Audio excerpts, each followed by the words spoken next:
Hello, hello, and welcome to Awaken Your Human Design. My name is Moni. This is my wonderful co-host, Danny, and we have a fun show for you guys today. We are going to go over the variables in human design. So when you see your chart and there are those funny arrows like left and right at the top of your chart, that's what we're going to be talking about. Variable is this thing that's sort of separate from the body graph.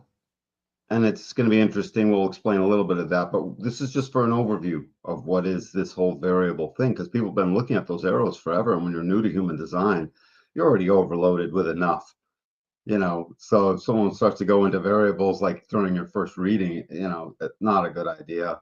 Yeah, people can really get lost in that. So that's why I wanted to do this today, is so we can kind of just go over that intro to variables, this concept of leftness and rightness. People have often heard of like left brained or right brain, and being able to explore that. And there's actually like 4 different positions that there's leftness and rightness. So it's gonna be a good one.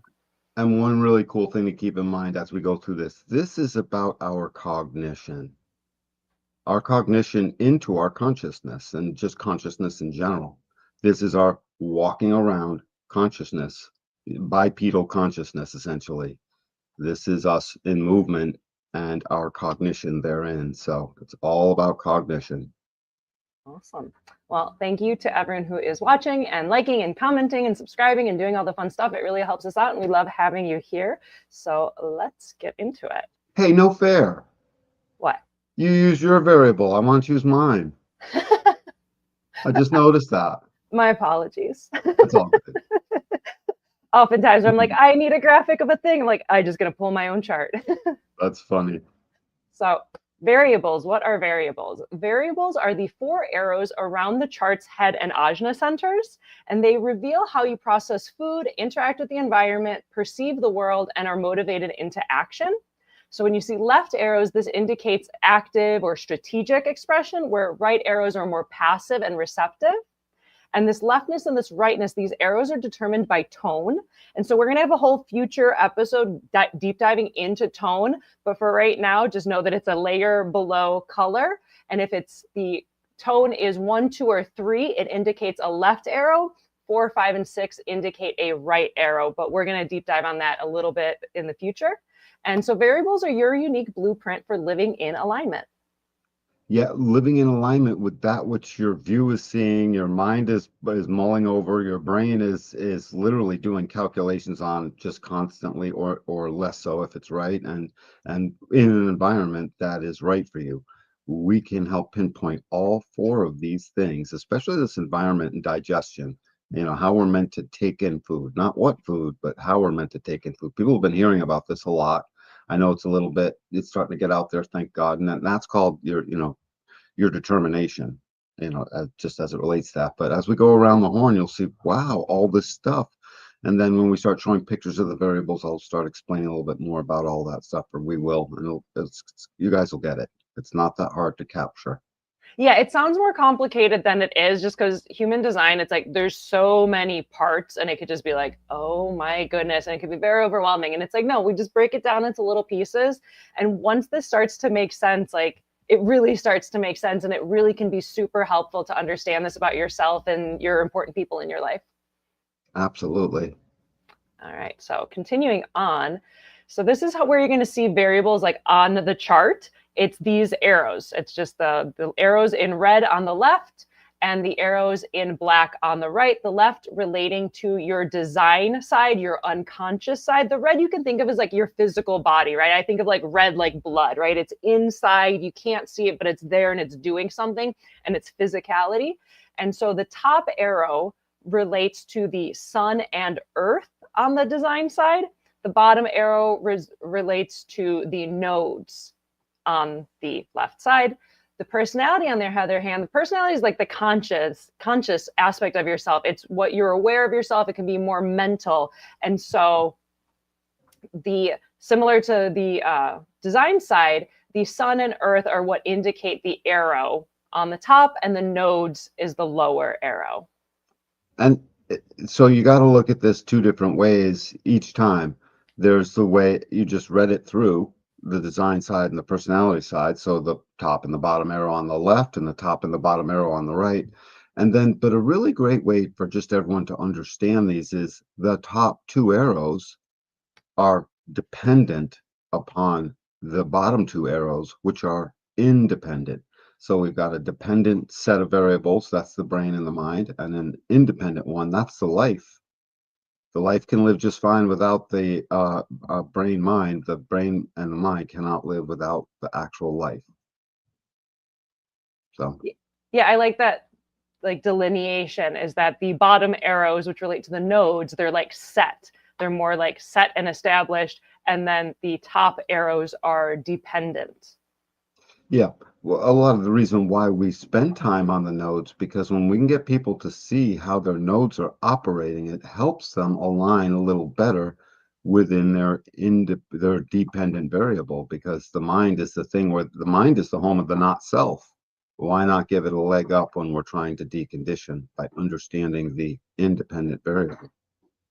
That's interesting. So you can kind of like lean on the nodes as being a little bit more, I don't know if stable is the right word, but Well, it just, right, it shows you, it will point you into what pulls yourself more into a not self versus into who you really are, your definition, your type with your strategy and your authority. So yeah, and the nodes do that. The nodes help us see, when I found out I was peripheral, I was like, oh, that's why I don't like to focus on things necessarily. They said that was ADD and Asperger's and a few other things, you know what I mean? And I'm said, no, it's partly it's this it's the my rightness. releasing He it just to the vibes rightness. differently. Yeah, yeah. Yeah. And just to explain this slide, so we have the design, the unconscious, right? The physical body on the left, which is in red. And so the sun and earth relate to like the physical brain and like how your brain is like consuming food and taking in information in a very physical way.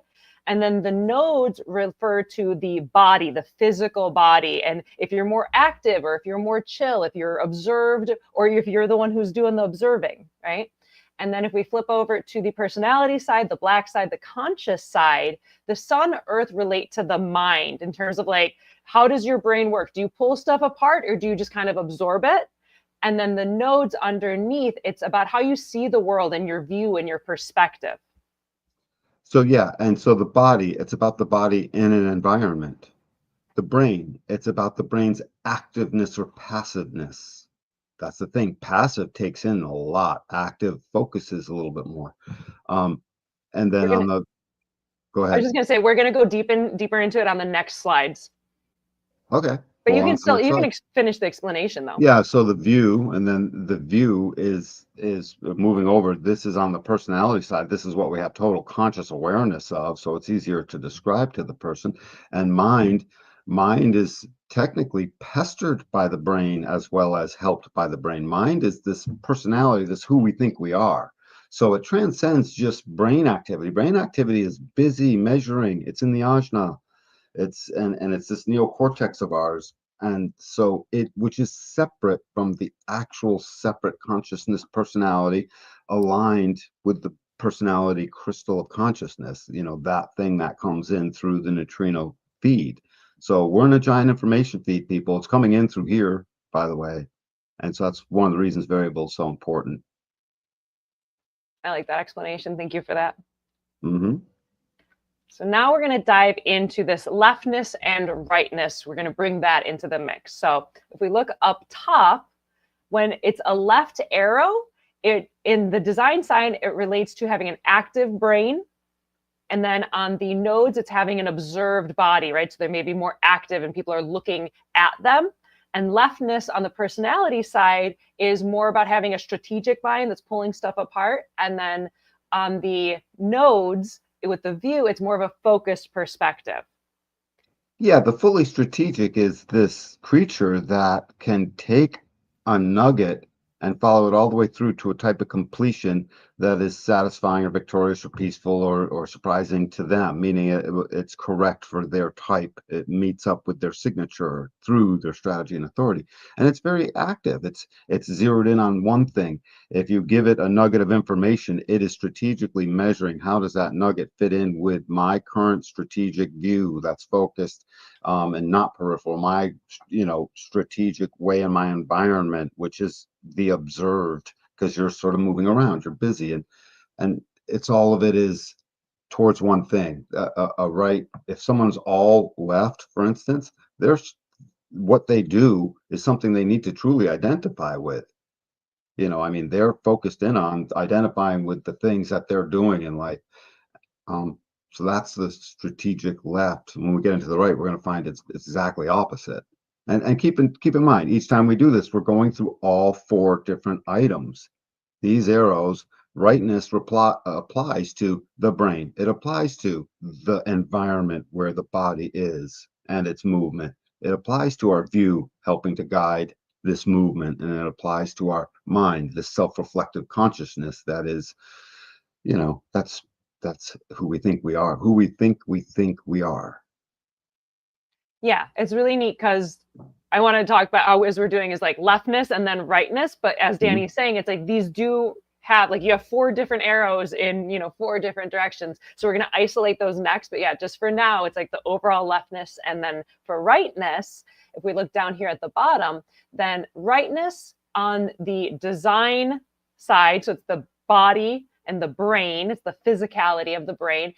The net has it's more of a passive brain. On the nodes, then it's more of an observer body. They're the ones who are like watching as opposed to maybe being the ones who are doing everything. And then on the Mhm. personality side, they have the receptive mind where they're just going to be like absorbing it in without having to really like needle in. And then on the peripheral view, then they're seeing things in like a wide lens as opposed to being really specific. Right, and it all comes down to that word you just used, needling in. You For the can take leftness. all, yeah, you can take all of leftness and it's trying to needle in and zero in on something. And you can take the concept of rightness and just recognize open, receptive, and the leftness will be like, I zeroed in on this thing and I needled it through right to the very point of it all. And the rightness is sitting there saying, well, gee, that's great. And, because it's not strategic, and then they'll say, well, and we just, whatever, everything's going to be amazing from now. And then the rightness is like, oh, that's awesome. I love that. And it'll have something else to say about it all, having nothing to do with the strategery of the strategic. We need each other.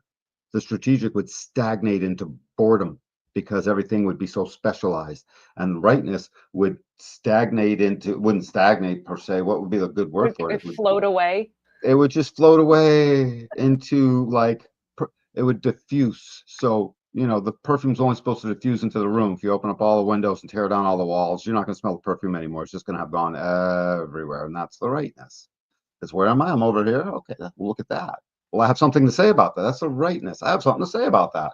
I bet you do. And leftness is, I don't want to hear what you have to say about that. I'm saying something about this, you know. Hmm. So, but they need each other because the It's a rightness, balance. it's a balance. So rightness supports the expansion. The leftness undergirds and gives this foundation to expansion, and they both love expansiveness, mutativeness, newness, and uniqueness. And so they both are after the same thing. Yeah, I like that where it's like both sides are necessary. One is not better or worse than the other. They just function differently. And like Danny said, it's like they interact. There is a Mhm. relationship. It's like two sides of the same coin kind of thing. Yeah, you partners, roommates, partners, friends, business peeps, however it's going to work. The more strategic left-facing arrow of one, it's like, dude, how come you can't? You're going to have to. Why don't you? Da, da, da. And so they might get. About not getting annoyed at the other for the thing. And Yep. then the rightness would say, they'd see it in their right partner. That's sort of just almost off in left field a little bit about plenty of things. And then the rightness to their partner would say, would realize, oh, they can't help it. They're just, each one would recognize the helplessness of the other, but to be what they're designed to be. Yeah, it's really beautiful when you understand it for yourself and then your important loved ones, because it does make things easier. Where it's like, why do you see the way things you see it, and I see them differently, and my brain works differently, and you're more active, and I'm less active, and that kind of thing. It really allows for a lot of compassion for yourself and for your people. Yes, and it's just the best of both worlds. I mean, this is like an easy sale because at the end of the day, when you come to understand stuff like this inside of your design, you get to keep everything you like about yourself because that's the stuff that's correct anyways. And then B, you get to shed all the things that you're sort of ticked off about up to and including completely annoyed at as it relates to your loved ones and family and and so forth. You get to scrape at least 80% of that or 90% of that off of your palate. You'll look at it and you'll be like, oh God, I don't have to concern myself with the fact that I hate fat. Hmm. It Yeah, just that it doesn't doesn't matter. matter as much. Yep. Perfect. Mosey? Here's a good one. We can't stand it when the dog goes on the rug. But how long does the can't stand it part last? About as long as it takes to clean it up. A whole rest of the day is I love you, dog, essentially, isn't Except it? those 3 minutes where you're like, nah, damn it. 3 to 8 minutes at most, right? And then not even every time, by the way, not even every time in case there's an accident, sometimes, And so that's actually a pretty decent, weird, but decent analogy. You'll be annoyed with somebody for a few minutes until you're like, well, that's just what happened, and you That's move just, on. right. Yes, yes. Imagine that. Imagine a world that was operating this way, Moni. We do it. Yeah. Yeah. Moana did it when she was on here, right? We were all doing it for each other, recognizing, Mhm. yeah, that's how they are. Yeah. So, Perfect. Mosey? Mosey. So moving on, we're going to start with the design side. So this is the top left arrow, the top red arrow, let's say it that way, the top red arrow on your chart. And so this relates to your brain and how your physical brain is taking in food, processing food. It's your digestion. It's also referred to as determination. And so if it's a left arrow, it's an active brain. It's always processing, it's always chugging away. And so it's always going to need more calories because it's more food is necessary for the amount that the brain is like pulling stuff apart. And fasting is not necessarily beneficial. So I know it's become very popular now to explore fasting, and it might be for some, but maybe not if you have a left arrow for that.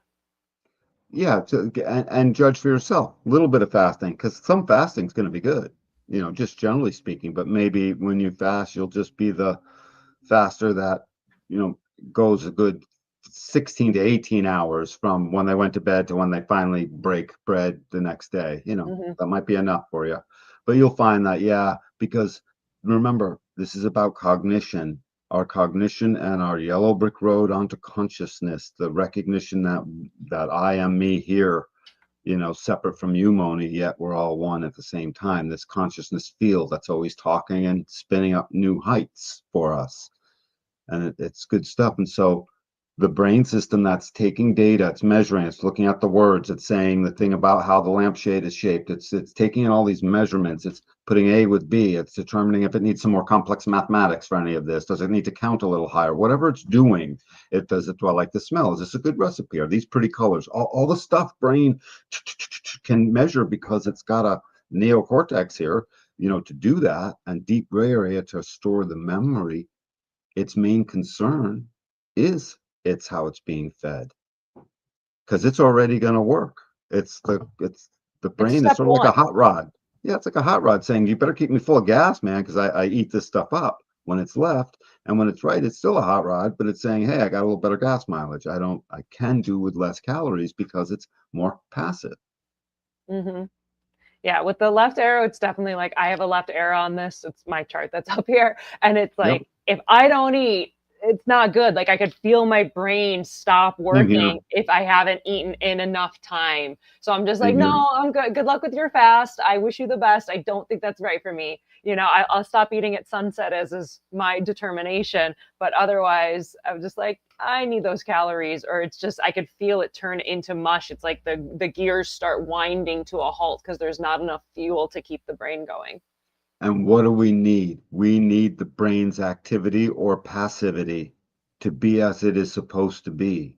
So when we start showing you these dietary regimens on more complex, shows, and we go into a little more of this, you'll be like, oh my God, it's just a thing I can do. Hmm. It's just a thing you can do. We don't have to make it super complicated. You'll make it complicated when you look into it yourself, and you'll see, oh, it's this way for me, and this way, and this way, and you'll get down to your unique way, and we'll give you the keynote that drives right down that pathway to it. So Absolutely. So on the flip side, if you have a right top red arrow, then that's more of a passive brain. right? It's less meals and maybe being a little bit more snacky as opposed to having heavy meals and regular meals. And they may benefit more from fasting because their physical brain, it's like Danny said, it's like it has better gas mileage and it doesn't need to be filled up as often. Yeah, like literally. And then there's three determinations for this that have everything to do with not just your circumstances, but the conditions under which you're eating. So it's really sophisticated when you have a right-facing brain. And it's good to let the people know how that works, because those right-facing brains, do they ever want to be strategic? Angering their maybe strategic personality that thinks that that's what it's supposed to be angry at. Yeah, rightness feels the pressure to be left. Yep. And leftness feels the void of the lack of right. That's part, Oh, yes, that's part of the tension on this planet. oh, that's interesting. I didn't know that Because second part. we're supposed to be in communion.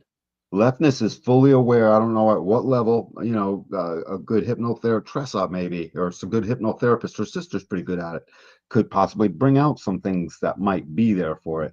But ultimately, it knows it down deep. It's like it knows it's limited. That need not be a limitation, because half the population more, we're moving towards rightness. It's important to recognize that. That's our motion. So, Cool. Mosey? Mosey. So next up, we have on the design side, on the red side, the bottom arrow. And so this refers to your lunar nodes. And this is like your physical body within your environment. So if you have that arrow left, it means you have more of an observed body. It's maybe more of an active body with more dynamic movements. Why don't you do the other one? Then I'll talk to them both. Great. If your bottom red arrow is right facing, it's more of having an observer body, right? Where it's more restful or slower movements, or, it's like the difference between, like, I don't know, a BMX bike rider and having a casual stroll on your bicycle. It's like, it doesn't mean you're never moving. It just maybe you like a slower tempo and it's a little bit more chill, and you're more likely to kind of hang back and watch the other. Whatever it is you can do when this is the case to orient yourself to observe first, act second. This is such a simple keynote on this one. One is act first, observe second, which sounds stupid. Shoot first, aim later, right? That's what it sounds like. But in life, act first is simply getting up. I can go ahead and use my observational power to see I got to get to the car, but the active is just I'm getting up right away, and the observer is like observing the active people getting up first to go to the car, for something like that. It can be really just simple mundane stuff, but you choose to observe the motion of the active. It's almost a one-way street, because the active isn't aware that it's observing the non-motion of the observer on this side, on the right-hand side, of sort of becoming passive inside of their environment and doing less motion first. So if you have a right arrow down there and your environment is revving you up and making you get busy and you feel pressure to move a lot, it's not the right environment for you. And if it's a left facing arrow and you move and you walk into an environment and you start yawning, and you want to start slouching, and you start right away, that will start to tug on your on the not self theme of your type. You'll start getting frustrated. You'll start getting a little antsy, or whatever it is. It's just like, come on, can we do something? I don't. And so it's the environment, and your senses and your cognition sees it and measures it, and your strategy and authority reacts to it right away, confirming the measurements, guiding the measurements. That strategy and authority of ours, helping to cradle it so it can be the right thing inside of your strategy and authority. These variables and these cognitions, the way we're looking at these, just so you know, are at least half of the reasons we have a hard time seeing our strategy and authority at first and accepting it and having it be something that's like, oh yeah, duh, yeah, I get it. It's this cognition area, these four variables, how they all come together. Beautiful. Mosey?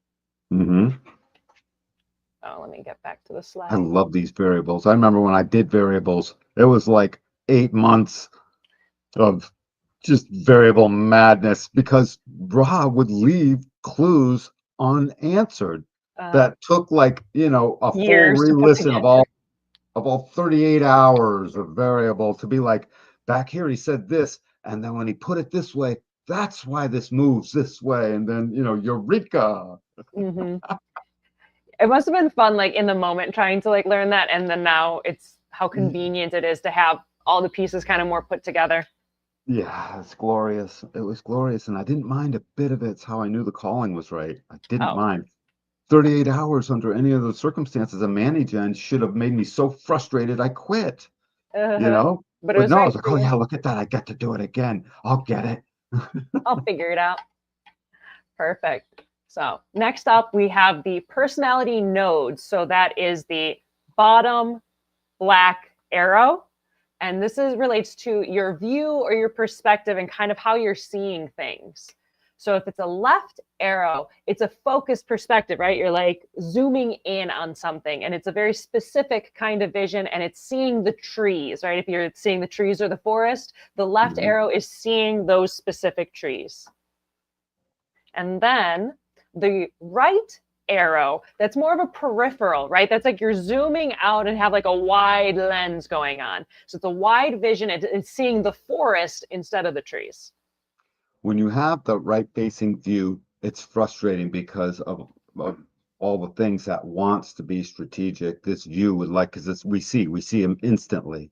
And as soon as we see that we don't see as strategically and focusedly as the person next to us, it feels like a detriment, and it is not.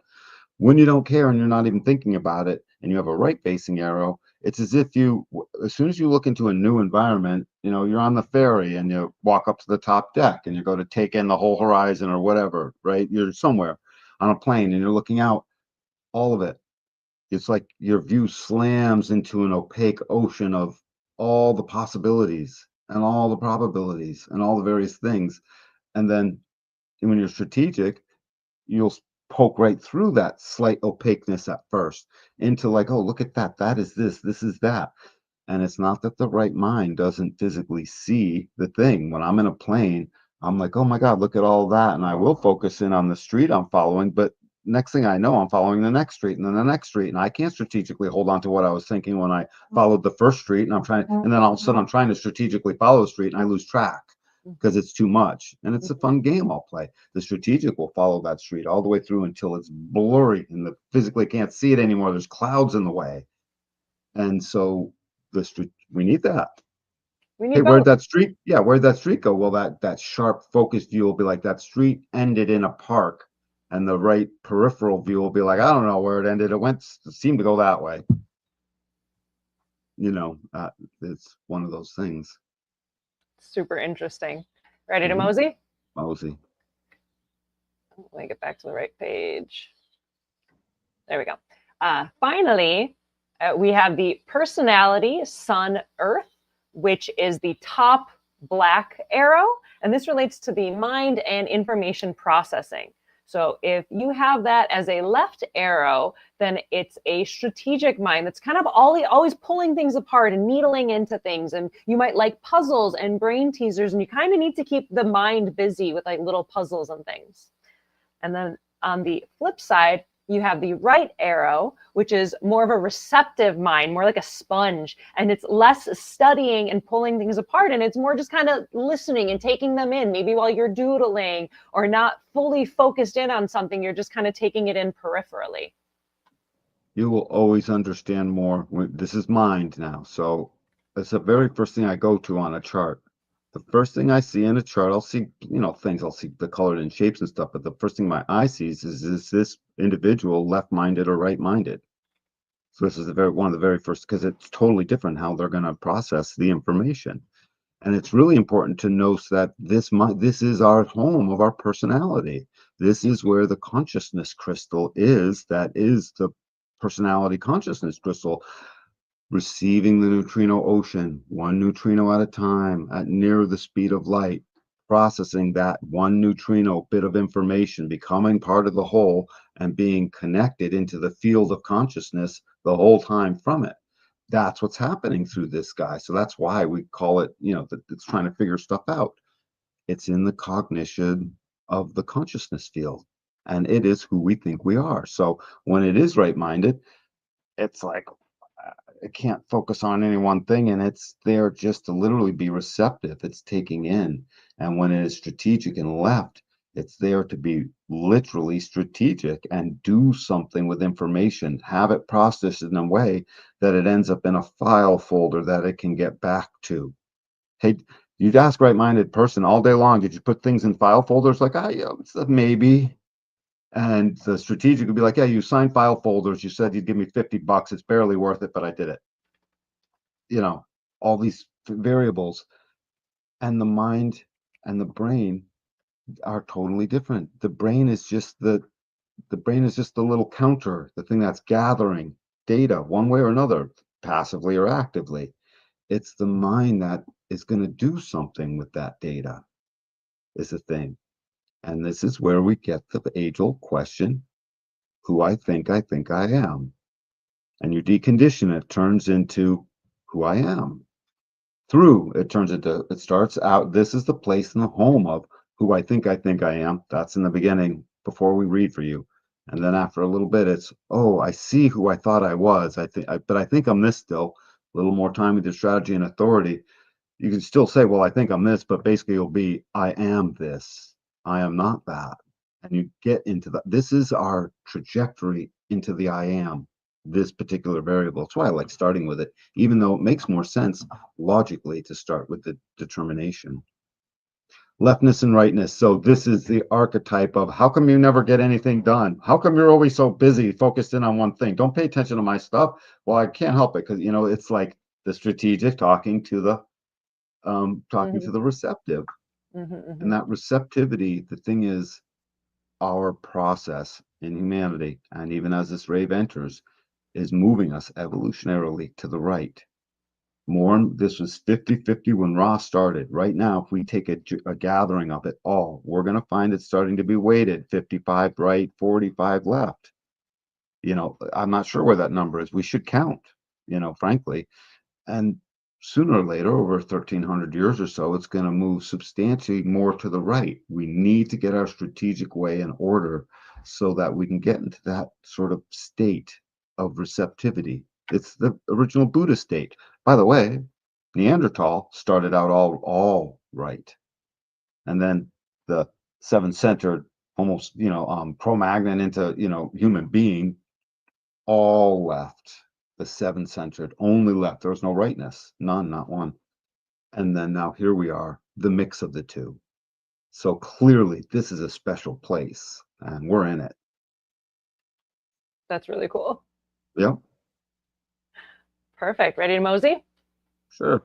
I'm sure I didn't say 110 things about all of this. I mean, we can always go deeper, but we're trying to keep this a bit of an intro of just like general leftness, rightness. And I think we're doing pretty good with it. So I think you said enough. All right. So here we have a very fun and yet super, super busy chart. These are the different combinations of left and right arrows. And so there's, obviously the left and right, and then there's the 4 different positionings. So there's actually, you're one of these 16, basically. Every single person is one of these 16 combinations. And so I just wanted to share it because, I don't know, it's kind of interesting to see the variations. And what's interesting also is that we're moving from leftness to rightness. So the new types of beings that are coming onto the scene in the post 2027, they're actually going to be shifting towards the right. So I added some of these green arrows that are going from all left up here in the top left corner. And those arrows are going all the way down towards completely right receptiveness. Mm-hmm. And the further movement, just for people who want to geek out and understand something here, there's actual logic to this. The wheel moves counterclockwise for us here on Earth and clockwise for the greater global cycles. This has a movement too. It's really cool. It goes from the very top left down one, then to the right, then up, and then over, down, over, right. So it's inchworming along like a sine wave. And then the lower 2 quadrants are doing the same thing, and all roads are converging on the all right. Notice all left to all right and everything in between. And then when you move into the next slide, you'll show what's happening with us. Yeah, so this one, so the last one, this was the rave trajectory. And then on this next slide, we have the human trajectory, where we're moving kind of from the center here up to the top right towards partially left and partially right. Right. So when we went through the shift in 1781, we entered into the top left box, the top left variable, which is all left facing arrows. That's where we entered. And then we started this snaky, spirally spiral where the lower quadrant of 4 is actually phasing out. The far right quadrant, upper right quadrant of 4 is our home. Notice it's resting with more rightness than leftness. That's what I'm saying. We're moving here. That top right variable, that's my variable. And then on the way down to the trajectory, the rave, the 2027, February 24th, somewhere 25th rave coming of this first rave children that will show up on planet Earth here. This is going to be their trajectory. And over about 1,300 years, we're going to see that really ramp up as well. There's a long process happening. And you know, we keep talking about the rave, the rave. Moni, you should say something about what is this and where's it coming from? What do you want me to say about it? Well, I mean, we're saying the rave as if it's a casual thing. It's about as big a deal as humanity's ever possibly known. So like in human design cosmology and the evolution of the different types of, you know, from the Neanderthals, the Cro-Magnons, and us as Homo sapiens in Transitus, we're this in between regular humans and then these new type of beings that are coming onto the scene in the post 2027. Ra called them the raves, and that's a thing that's supposed to be happening. The rave mandala, the rave body graph. I mean, that's what it was called and still is. And he would talk endlessly about the beginning of the witnessing of the rave children. They're coming from us. We will be bearing them. And it sounds too fantastic to believe. I mean, frankly, I'm still waiting to see it happen, obviously. Yeah, it's kind of a weird thing to consider. And we're just kind of like, I don't know, it's supposed to happen. We'll find out. Right. So anyways, just to put a fine point on all of that, this is our consciousness movement. This is the cognition movement. And these variables are everything, or else our life might as well just be an amoeba if we didn't have this connection into, you know, into the rest of the cosmos through the neutrino field pouring through our crystals of consciousness, keeping us all on the same basic rhythm because we're all in the same neutrino field, individuated differently through the cognition and the trajectory provided by our variables. That's why they're so separate from how you'd read someone's chart and oh, look at this definition and that definition. They read totally different. Absolutely.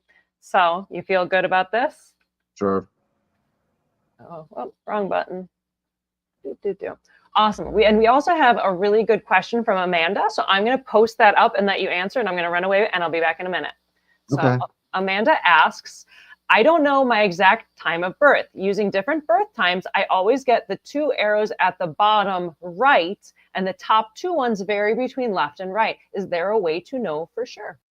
Yeah, it's asking you a ton of questions. We want to ask questions.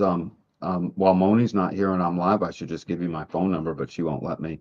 But you can take my email, DannyG@DannyGuru.com. Send me your chart of what you think it is with your birth information, and we'll get on the phone and toggle back and forth. I'll start asking you questions about what changes, because it's the arrows won't change so quickly over any given 4 or 5 minutes or even 10 or 15 very often. But sometimes the color below will, and we'll start being able to, you know, dial in and ask you stuff. Some things will resonate, some things will not. We should be able to get pretty close. It's always a guesstimate, you know, or maybe there's something more intuitive happening. I'm right-minded, so I never know what's really taking place. I just have to witness it and be a good generator and respond. So hopefully that answers your question.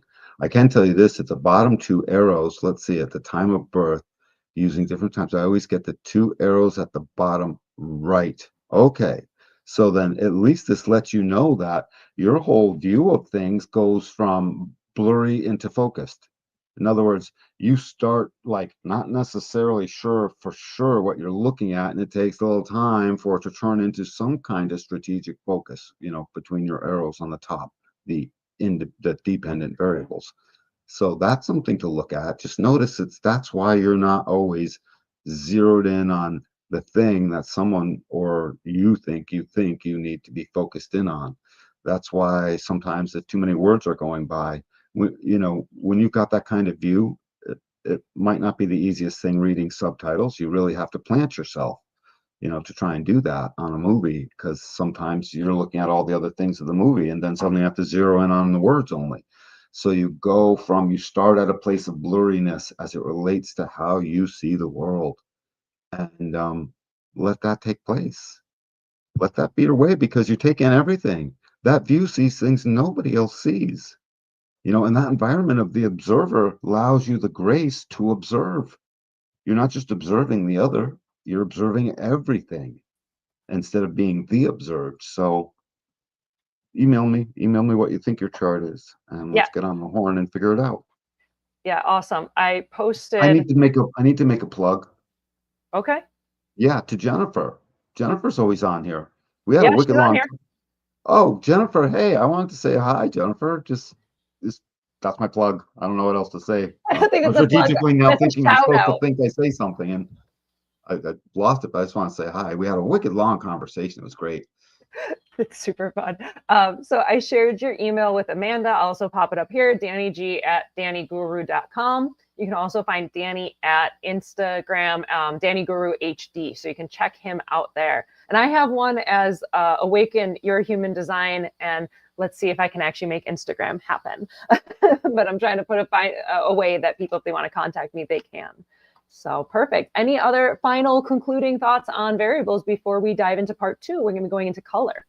It's a beautiful thing to get to know your own one of 16. You are one of 16. You might be in the changing zone, which is in the center. You might be on the top right. It doesn't matter where you are in the thing. See your place in the cognition consciousness field. This shows that place. And it's a wonderful thing to start to see. And it puts you at ease a little more as it relates to why your strategy and authority are doing whatever they're doing to you in the first place. Understanding your variables helps you be at ease about all of that a little bit more. It's like, oh yeah, I'm not even supposed to know. When I found out I wasn't supposed to be paying attention per se the same way everyone else is, you know, I then understood why I would sit at the front of the class and be wicked present. And then why I just couldn't stand studying, but I always got good grades. You know, not always, but I mean way more often than not. Yeah, it's a relief. Understanding your variables, it seems complicated at first because there's arrows and their directions and numbers and human design, and it's the whole stressful thing that we all feel when we first look at a chart and go, overwhelming.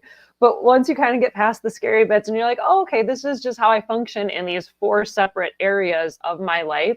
And it's a sigh of relief, you know, because it's like I have a very active brain and mind. So my mind is pulling these apart and running puzzles, but physically it's like, you know, I like some dancing, I like some stuff, but I'm not like your most crazy active run around kind of person. And that could be what's wrong with you? Why aren't you? You know what I mean? And so knowing that about myself has been a relief, and I can allow myself to chill in the ways that I need. And also, like, my boyfriend's arrows are complete opposite of mine on all 4 areas. So I feel like together we cover all bases, but being able to understand, like, his brain works differently than mine. He needs to be a physical, busy body, where I need to be more chill. And like that can cause, if you didn't know, he knows exactly where the hammer is. yeah, exactly. No, I mean, honestly, for what he does. But yeah, it's like that could potentially cause problems in a relationship. You're really busy and got to run around. I need to chill and lay down. But being able to understand it, like, oh, okay, well, cool. You go run around. I'll chill. Meet me later. Right. It takes out all the tension and anxiety and agitation to be like, oh, you're just different. Okay, that's cool. And it doesn't stop you from getting really busy, but it does tend to stop the other from calming down, because they haven't gotten used to the movement from our 100,000 years of all leftness entering just 34 years ago. Yeah, 244 years ago, approximately. That's it. And now we're this mixture, and it's just really important to remember we're moving from the leftness to the rightness. We're going to see more of this as the centuries go by, and we're probably seeing more of it now in just the time human design has been around. Absolutely. We got a follow-up comment from Amanda, and it's really sweet, so I'm going to pop it up. And she writes, thank you guys. You're amazing. I watch your videos all the time. Big fan here. Love from Chile.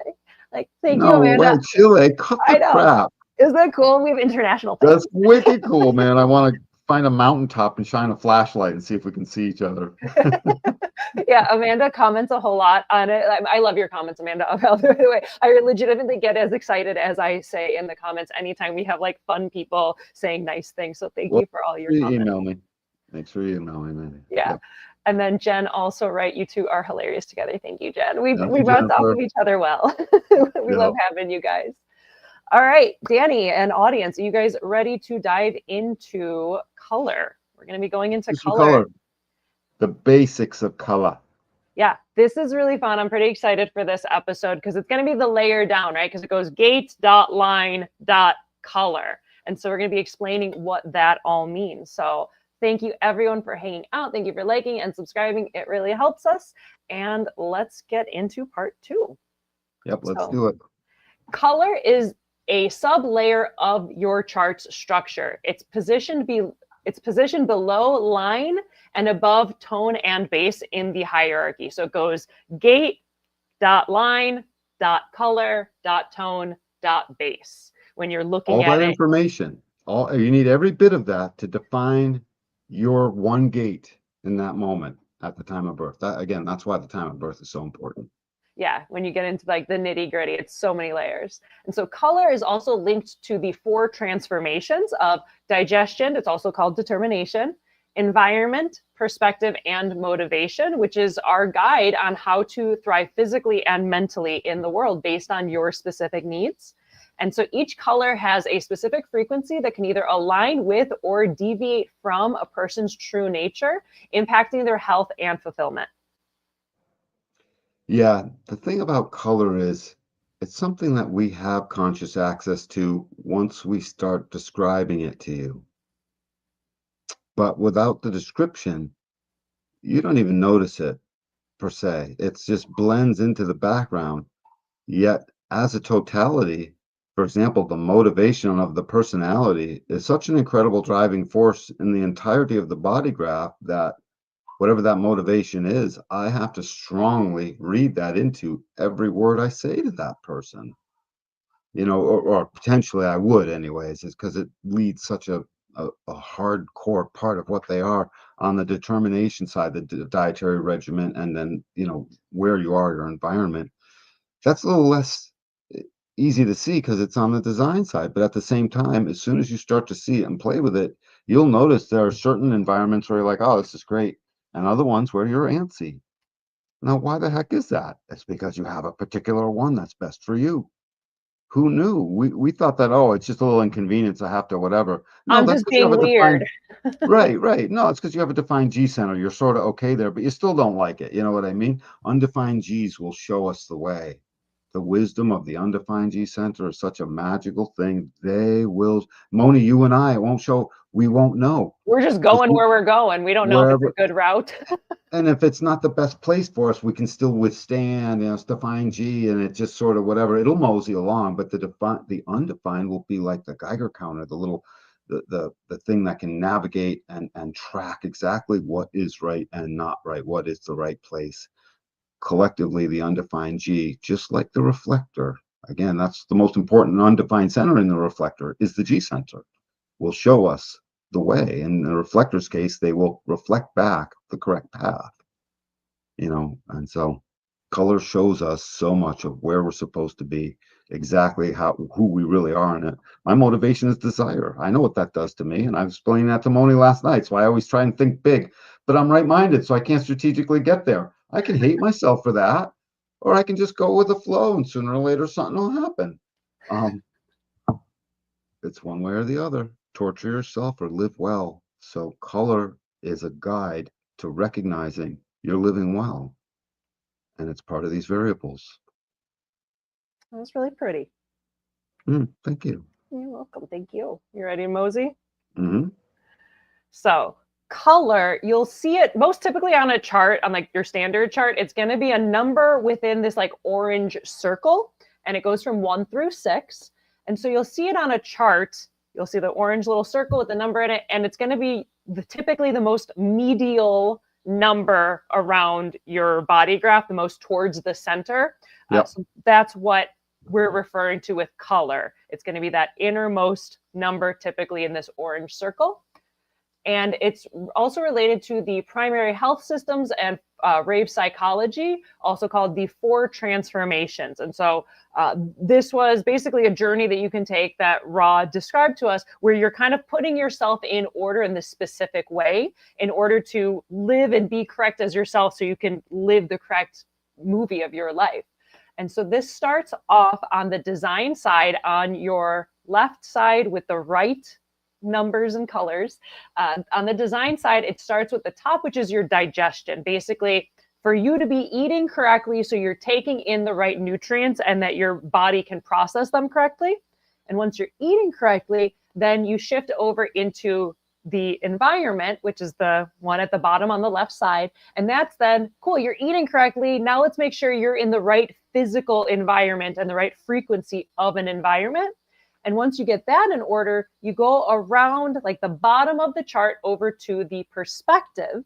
So it's on the personality side, it's the bottom one. And your perspective is literally your perspective. It's how you're seeing stuff. So you eat correctly, so your body's in order. So then you're in the right environment and in the right places. And then you start seeing correctly and seeing what you're supposed to see in the world. And finally, it moves up top to the motivation and what's going to motivate you to act on the world and act in the world. What's going to motivate that self-reflective consciousness that can speak and has cognition and has consciousness to know that I am? You know, the personality and motivation is the I am. That's why it's got a motivation. That's why its word is motivation. Its I am has a perspective. It sees, you know, and if you're right, good luck finding a needle in a haystack. And if you're left, you got a chance. And in what environment, and then with what digestion. It's important to notice that the food thing, it's not about what you eat, although we strongly recommend you go organic and get good food, maybe grow something, you know, stay out of the inside of the store, around the outside is right. But so that, put that aside, it's about the circumstances and or the conditions you're in at the time you're allowing the food stuff to pass the 7 or 8 different layers it goes every time you swallow. Each one of those points is sending out a chemistry, a signal. Mind and brain are taking that signal in. It's like, oh, good, it's feeding me right. It becomes aware of the energy and the calories it's about to use, just like the fuel gauge makes the car know, I got good gas and I'm full up now or not, you know. And so it's just the way in which you eat. You know, I have to eat calm. So if I'm in a super agitated, busy environment with too much going on, my throat tightens up, and my brain and my mind will not recognize the food that it's eating, and I'll overeat. So this dietary regimen is at the core of overeating. Is at the core of undereating. Is at the core of lack of health quickly, even more so than environment. Environment you can sort of trudge through, but this thing right here, we start off young. The moment we come out of the womb, technically we're being conditioned by how we not necessarily eat correctly, because moms wouldn't know the very particular thing. I was lucky. Calm is good, because generally, you know, when a woman is breastfeeding in those first year, however long they do it for, it usually is in a private location-ish, right? You're usually at home as a new mom, yeah. And even if you're out, it's on, everyone knows, you know what I mean? No one says anything because mom is breastfeeding her child. It's a gorgeous thing. All I'm getting at is it's usually a private thing-ish. It's calm. Calm as well. Yeah, it's just, you know, you can't be jumping around. And it's, my older brother was trying to bother my mom. My mom would tell him to get the hell out of here. You know, I'm feeding Daniel. And so I was lucky in that way. But it's, everyone has their own way, and it is about how you take the food, because the food, as it's being swallowed, chewed, masticated, sent down, enjoyed, tasted, savored, whatever it is you're doing with it, on its way down, as soon as that swallow is, the last swallow is done, that's your dietary regimen, not what you ate and how you necessarily prepared it. Although your environment will definitely have you preparing things a certain way. So we can get there. Absolutely. Ready to mosey? Sure. We can only do cursory with this, guys. There's 12 different dietary regimens. We cannot go into them all. Well, not today. We're going to do that next week.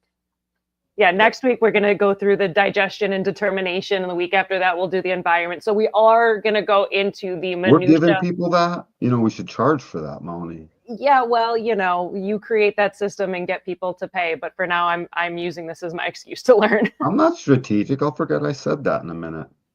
I mean, this exists out there. There's tons of videos on this. It's just this is going to be our take on They it. are on us.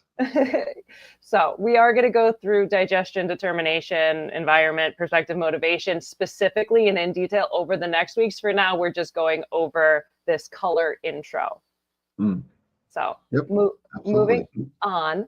So we're going to go through each of these 6 colors and go through the keynotes that are associated with each. And so what we were talking about in the last slide with the 4 transformations, where we go from design to personality on your journey. So that's how you do it on your journey to kind of decondition yourself and get you right. What we're going to do on this side is we're actually going to start from the personality side into the design side, so it'll be easier for everyone to kind of vibe with the energy of each of these colors. So it's going to make sense what we do it. So starting off, we have color 1, which is the hunter.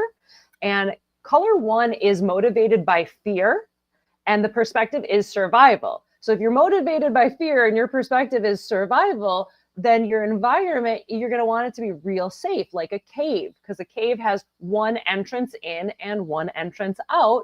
And it's very like hunter. What are you finding? It's the appetite of like you're finding what you're finding as you find it.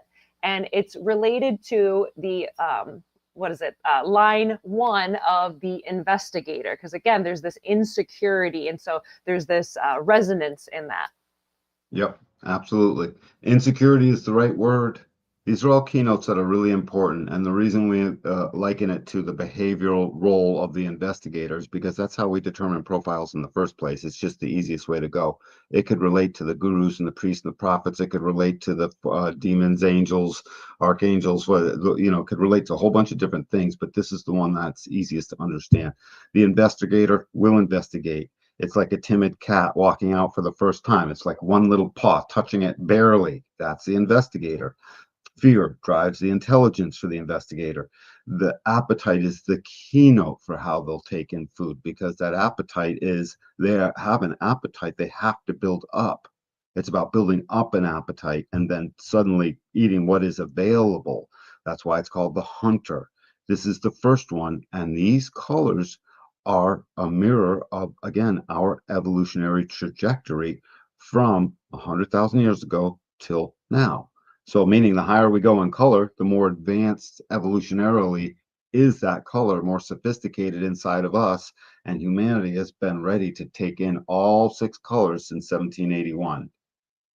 And so we're just getting used to that now. We're doing it. Our consciousness field is going really quick. Our evolution is actually at probably, a whole generation more, a quantum more of movement, speed, momentum than it was in the first 100,000 years. It's incredible. So we'll see that as we move up. Yeah. So you ready to move up from color 1? Yep.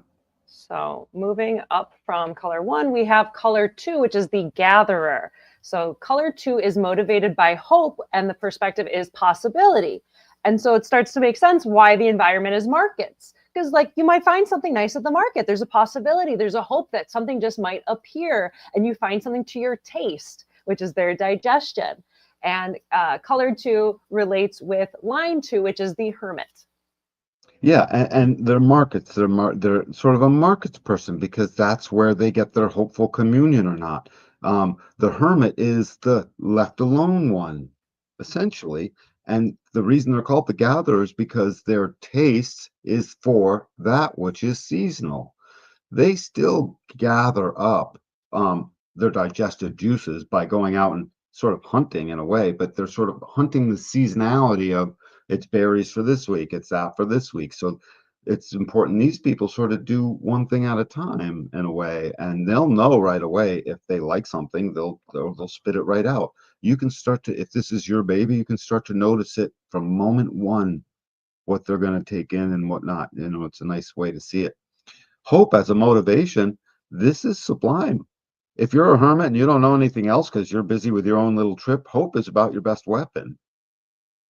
I mean, what other information do you have? Your second line. Those second lines are busy waiting to see what no one else is noticing and to be called deeply into the rest of the world and go out and do something through the act of a calling. And I don't know about you, but I'm never called into anything that I don't hope is going to be amazing. So hope becomes a valid energetic, a chemistry that we then call hope, and hope that the seven-centered conditioned world around us doesn't try and tell us that that's silly or folly. Follow your calling and go out and gather the seasonality of how you're going to take in food. You're going to take in the food that was seasonal, you know, one thing at a time. One, it's a consecutive or not is what it ends up being. So, yep. Perfect. Then moving on, let me get to my proper screen. Color 3 is the transformer. Color 3 is motivated by desire, with a perspective of power. And then it's kind of neat because it's like the kitchen environment is where you transform things. You take one thing and make it into something else, and you have the desire to, what else could this be? What else can I make this as? And power is about the who's winning and who's losing. And like, are you transforming something good or are you transforming something bad? And with them, the digestion is thirst, and it's color 3 related to line 3 is the martyr. The whole thing's a trial and error bumping into process. When you're in the kitchen, that's where synthesis takes place. Well, that's what the martyr and the trial errorist does with their keynotes of sustaining and getting right back up when they get knocked down and never making a mistake, only finding out what does and doesn't work. And that's why they get martyred in the, in the conditioned world. But in an awake world, they don't get anything. It's just like, oh, what'd you learn? Try not to break anymore. You owe me $15, possibly, but still, it's a friendly thing. The kitchens is where stuff gets made. The thirst is the way they will hunger. It doesn't mean you only drink fluid. You drink, you start to eat and take food into your body that you thirst for. And it's either hot or cold. That's a thing. So there's all these variations with it. The transformer is the right word. This is where transformation takes place. That's why they see power, who's winning, who's losing. It's still a strategic view. It's a focused view. That's the view that literally is, well, it's not necessarily that, but it's power is what they're looking at, is who's winning and who's losing. And that desire that's in there is something that clearly it's about wanting to lead and wanting to get out in front and make bigger that which already is. It's always about the expansion of something, and usually it's the expansion of consciousness. So this is the color that moves most things. This one's very energetically moving. In fact, it's in the energetic binary. We didn't point that out here, but in color, there's the upper trigram and the lower trigram. There's also the binary, the 1 and the 2, they go together. The 3 and the 4, the energetic binary. The 5 and the 6, the transitional binary. So yeah, we have that on the next week's one and the color deep dive. So I'm glad see? you gave a little teaser. Oh, yes. It's hard to stop moaning. Oh, I know. I've been doing this with you for over a year. Does my voice sound like intense, like I'm in a hurry to get to the next thing? Do I actually? You I feel like I very, sound like that. You sound very excited, and you have a lot of things to share. So, and it's all brilliant, and it's just trying to capture it to understand it all. Perfect. Yeah. 4, my favorite color. 4. Keep going back and forth between the comments and having to move my cursor. So color 4 is the determiner. Color 4 is motivated by need, and the perspective is want. The environment is mountains, and the digestion is touch.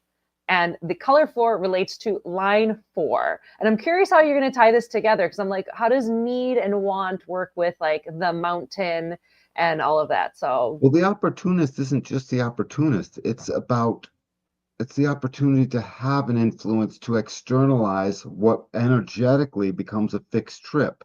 It's still working off of what the third line gave. Remember, we're moving in an evolutionary path. So we started out hunting. It's like kill it and eat it. Dang, I'm hungry. You know what I mean? We live or die by the sword, literally, and then we move into gathering, which starts to look at things like agriculture. Potentially, hey, let's move here because the blueberries are in season every year here everywhere. That's beginning of agriculture. Third line is totally seeing it to pull together the agriculture. That's why it starts the energetic one, because it is now bumping into literally getting us onto that will be able to have abundance with food. Food's an important thing, dude. It's all through the tribe. It's all through everything. We live and die by it. It is the master resource besides water. You know, feed my family. That's what someone always says. How am I supposed to feed my family? You know, they might say house my family, clothe my family, but they always lead with feed, you know, when someone's making something urgent. When you get to the opportunist, it's not that they're leading with any of the fear that would go there. It's not that they have a desire to make whatever be whatever. The opportunist has a need to speak. And because they have a need to speak, they have to sophisticatedly look for opportunities. Because they have to sophisticatedly look for opportunities, their environment is calm. I don't know if touch is the right word there. It's It's the calm touch calm touch. Okay. because it's nervous touch or calm touch. And it's a manipulation of their food where they literally are either inner vision looking at it or they're just allowing it to go by, but it's in a calm place. They're able to touch it slowly. It doesn't matter that anyone might be looking or not because they're just in a calm area. That calm area, by definition, is not in the valley. The valley is where everything is moving. The light and the sound are not a place. This is the end of place. That's four is basically just like the Godheads. It ends at the four essentially. It is the four. This is the place where mountains keep you away to where you can be calm. And you're in a natural mountainside where you can physically be up high, or you're in an artificial one where your view out the window makes it look like you're in a mountain of some sort. You're on the top level of a floor of a house, let's say. You're up higher looking down. This is the starting place of where you will have determined. That determiner, read that the same way as fixedness. The fourth line is determined. They are determining what they're going to say. And if what they say can influence the other, that's where they get their opportunity. That's where they get what they need and don't transfer into fear. Need is not there to be, I need this, I need that, I don't have what I need. It's there to recognize I only need a few things. And what are those things? It's there to acquire the need, and the need allows you to keep moving forward. And the want is easy. I want everyone to have what they need. My view is I see the wants that aren't answered, you know, and when they don't go answered and want transfers and through the not self, it gets into survival mode. We don't want that. That's a first line activity. This is all externalizing. The opportunist has a spot on the mountain. He can touch what he eats. He eats calm to keep clear. It's got to be calm to keep clear. He yells it from the mountaintop. What he is determined to say, he's going to keep saying it. He needs to say it, and he gets what he wants when he does that. You know, but it's about eating calm, and it's about recognizing need as your motivation is wicked important because it's your need and the needs of others. The other has needs too. You see that as well. So it's a wicked glue, an energetic zone to put glue and marketing into society. And if we market correctly, we're marketing the nine-centered form. Communion, movement towards beauty, getting along, you know, recognizing who you are, who you're not. Perfect. So fourth is crazy place because it's not like any of the others.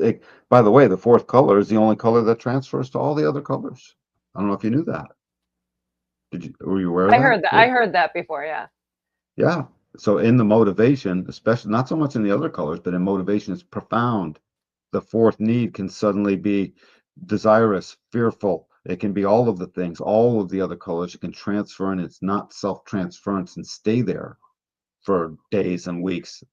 That being will not eat correctly. Their cognition won't work. Their consciousness won't grow. They'll wonder why they're so bummed. You know, and we will show all of these things as they tie together. Super cool. Ready for 5? Mm-hmm. The conditioner. Yeah. So 5 is the listener, and color 5 is motivated by guilt with a perspective of probability. The environment is valleys, and it relates to sound. And valleys are also about information coming in and airflow. And like, yeah, I don't know. I'm excited to hear what you have to say about it. Oh, and the color. And universalizing. Yeah. The valleys where the towns aren't in the mountains. The towns are in the valleys. Yeah. Yeah. And so color 5 is also related to line 5, which is the heretic, which is then why Danny was talking about the universalizer. So right. The universalizing of the fifth line, the fifth line's capacity to come in and trumpet the news.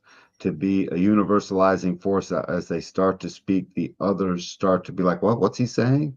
You know, they're not hearing so much the fixed trip of the fourth externalizer, only the network is hearing it.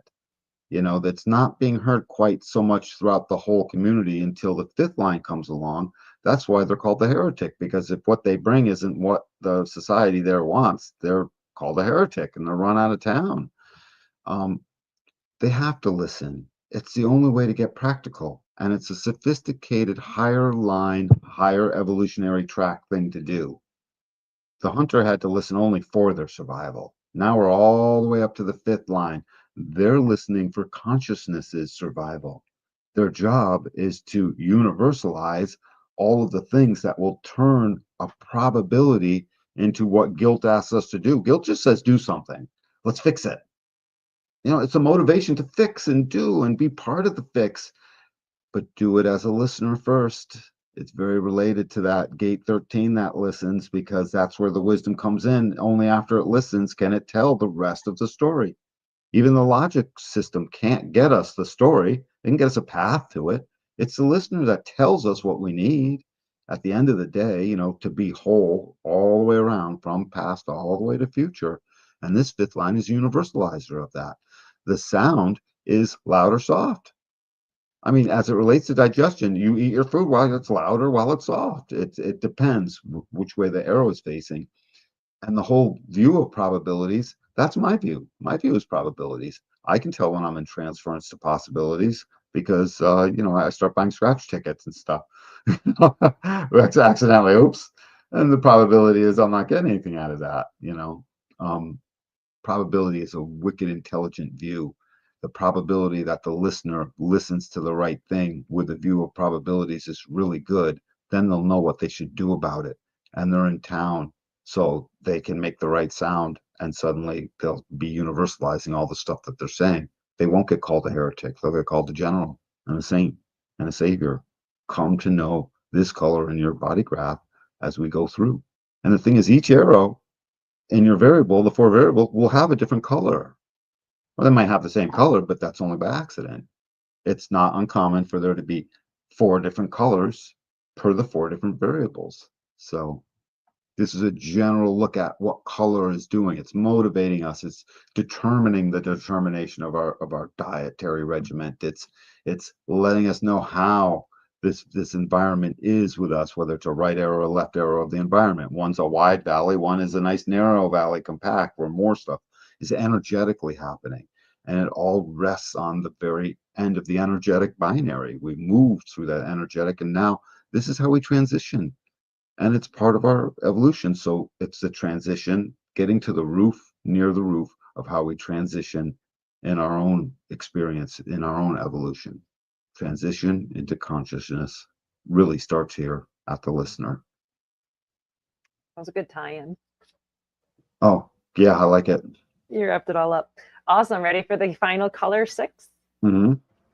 So here we have color 6, which is the watcher. Color 6 is motivated by innocence, and the perspective is personal. The environment is shores, and the digestion relates to eating according to the light. And color 6 relates with line 6, which is the role model. That dang role model. So all of these innocence, what is that? Personal. The lack of motivation, which is hilarious to be like, it's motivated by not being motivated. Right, which describes, this is all, these colors are for the post-Saturn return 6 line. These colors don't add up so much for the first 28 years. We have to blend their third line instances with it when we read for them. And we have to ask them because they're going to be a blend of them. But just post-Saturn return, 28 and a half years old, role model, it's all describes what it's like to go up on the roof. Read all the 6 lines of the Rave Mandala, starting at gate 64, and go backwards, and you will see, I don't know why I said to do that, by the way, and you will see that the 6th line is all about transitioning and being up on a roof and being aloof and being willing to appear almost as the fool on the hill, being the wise, being the true end of the process, transitioning into the next. It's really an exalted place as you read through it all, it's a great way to understand what these lines are doing, is read all 64 of the lines in a row without being tempted to move into another line. Just keep going through the pages at the back of the book, reading only line sixes, only line fives, only line fours, or ones, or whatever you want. And you'll see that the 6 is the watcher. What do you think you do on the roof? The watcher also comes down. They watch when they're down too. And they have to have these motivations, because when they come down from the roof, they're innocent again. They were watching the whole time. They haven't been fully in the thick of it all. They stay. Innocence is the lack of motivation. It's the lack of desire. It's the Brahmins do without doing, and the doing gets done. That's innocence. Same thing with personal. The view of personalness is they see through their own personal lens first. That's okay. So if this person is taking things a little bit casually, and their view is personal, and their motivation is innocence, don't ask them to heat up too much because you want them to be mad or something, or be on your side. They don't. This is not sides. The other 5 colors might take certain sides, naturally, according to their strategy and authority. Though this one asked me not to take a side, my child. That's what this one would say. And it eats with the light, or it eats after the light has gone down. That's the thing. Talk about circumstances and conditions. The condition of eating for them is either nighttime or daytime. How simple is that? I mean, as it relates to the obviousness of it, that's what the role model is here to do. Hey, it's obvious. I'm me. I'm not someone else. I'd like to make incredibly obvious how this works. There's a fine line. It's daytime or nighttime. If you take your food in during the daytime and that's your determination, then good deal, which I believe would be a left-facing arrow. Yeah. So Yeah. if you have a left-facing arrow with a color 6, take your food in while the sun is shining. And if the sun goes down too early because you're in a northern climate, turn on the light, eat in direct light if you can, or find a light that mirrors certain aspects of the sun. Not even kidding. I just stop eating at sunset. Yeah. I keep it real simple. Yes. And so eat during, and you've noticed the difference. Oh, it's night and day. Night and day. I didn't mean it, but it's, yeah. No, totally. It's eating with the sun has completely changed my life, and so many like health issues have disappeared, and food tastes better, and my whole body function better. My head is running better. My brain runs better. Yeah, I swear by my daytime eating only, barring Can like you imagine? Christmas or So, and something. it's not, yeah, it's not what you eat per se. Again, you want to eat better food than junk food, Yeah. don't eat just donuts, but I'm just saying you notice right away, oh my God, so the condition in which I ate was all I had to do was wait for it to be light time. I didn't need it to be loud or soft. I didn't need to be calm or agitated. I didn't need to feel thirsty or not. I didn't thirst for it. I didn't hunger for it. I didn't hunt for it. That wasn't the thing. That happened evolutionarily, years and centuries and millennia ago. You are the top. This color is the top of the line as it relates to our evolution. And it says, I become the role model. I am the light. It doesn't matter if it's nighttime and it's without direct sunlight. It's indirect, is what it would be with a right facing arrow. That doesn't matter. It's everything surrounding the light. I mean, otherwise we would prejudice one half of every single day. No good, because the day is gorgeous. So darkness at night doesn't mean we are without the light. The light is coming, as always. It's just on the other side waiting to come around. And that's why this ends up being the watcher, the innocent personal watcher on the roof, meeting up with their shores. Essentially, they have to see a shoreline off of what they look out of. It's either a natural shoreline if it's a left facing arrow, or it can be an artificial shore where it just sort of looks like a sea. A tall building almost looks like a sea when you look out over everything. And that would be what a right facing arrow could easily do anyways, because it's sort of all brightness can blur out and grayscale things easily. Gray study, right? That brown study where you half close your eyes and you're not really paying attention. That's a right-minded quality, in the way of doing things. So a shore is basically the end of the road where the transition happens. If you think about it that way, everything else was inland. And the shores are finally, think about it. You get to the shore and it's like, okay, I guess we'll set up camp here, because I don't, I don't live inside water. I might cross it, and that would be quite a transition, wouldn't it? That's what we did ultimately. Our genes made us cross the ocean, for God's sakes. So shores are a natural place for the sixth line to be. And by the way, I say sixth line role model because it resonates with it. If you have a sixth line in your profile, you like to travel, or you dream of it, or it's something you miss if you don't do enough of, or you wonder about at times in your life. Traveling is transitional. We take our genome and our aura someplace else and affect them. So it's no different than inseminating something else. We're injecting ourselves someplace else. To travel is bugs don't travel. The mice outside and the squirrels, they don't travel. They travel 80 feet, or 200 feet. Birds travel. And boy, do we look up to birds. I mean, we've copied them for so long, right? So You say like this wild stuff, and it's like it totally also makes sense. But man, you say stuff in a great way sometimes, Danny. oh, thank you, Moni. I'm done with color. This transitional sixth line is a very special place. Yeah. Absolutely. So here we have all the 6 colors with the full chart if you want to like screen grab it. Danny, do you have any thoughts on this before I go to our conclusion? No, let's just get to it. The too much here is too busy. That's what I Let's kind get of to it. figured. It was more Yeah. so if just somebody wanted to scan it. Yeah. So in conclusion, the 6 colors in human design reveal the subconscious motivations shaping how you interact with the world.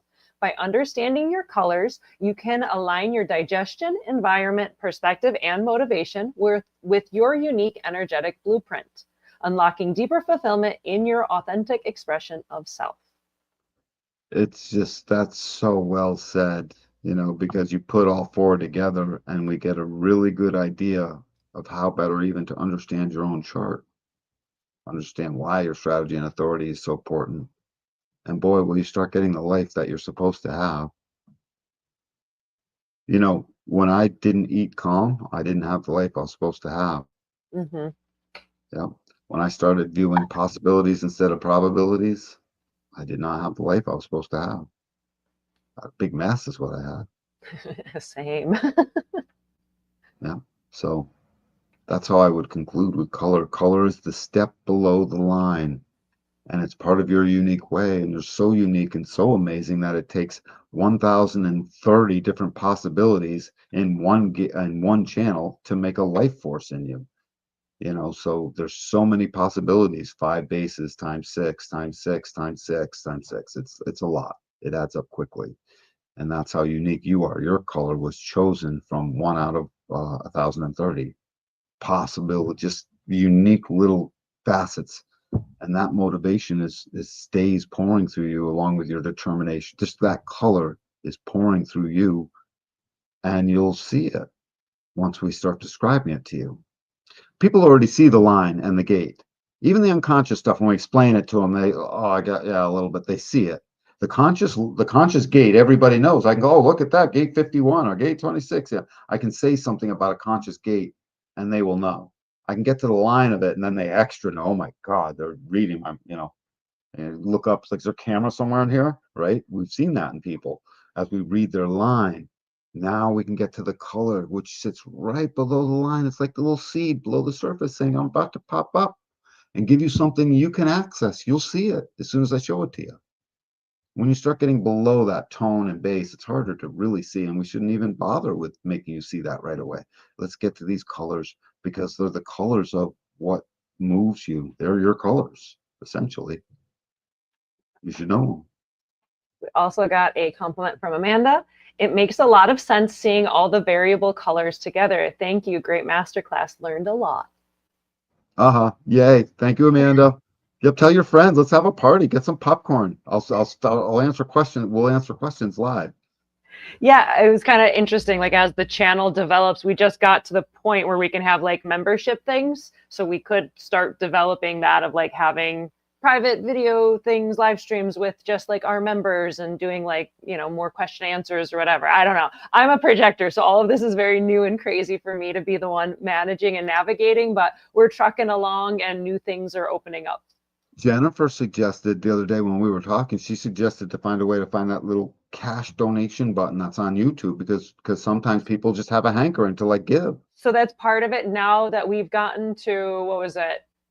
Over 3,000 watch hours. Is the 3,000 watch hours and 500 subscribers, with which we're well over. Then you can start having the memberships, and then I think you can start having like the donate stuff, and then I can see about like Patreon or whatever else. And I don't know. I'm new at all of this. If people want to help, please reach out, because managing all of this is like I'm a third line figuring it out as I go.